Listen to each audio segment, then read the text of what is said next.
পূজাকে ঘিরে পরাজিত শক্তি যদি কোনো ষড়যন্ত্রের চেষ্টা করে বিএনপি নেতাকর্মীরা তা প্রতিহত করবে বলে জানিয়েছেন দলটির কেন্দ্রীয় নির্বাহী কমিটির সদস্য অ্যাডভোকেট রুহুল কুদ্দুস তালুকদার দুলু।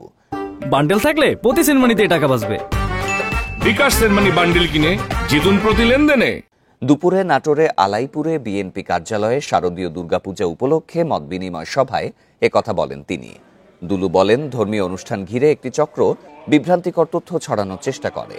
ষড়যন্ত্র রোধে বিএনপি নেতাকর্মীদের সজাগ থাকার আহ্বান জানান তিনি। সকল সম্প্রদায়ের মানুষের পাশে বিএনপি আছে বলেও মন্তব্য করেন রুহুল কুদ্দুস তালুকদার দুলু। কেন্দ্র করে পরাজিত শক্তি যদি কোন ষড়যন্ত্র করে, আমরা বিএনপির নেতাকর্মীরা সেটা রুখে দেব।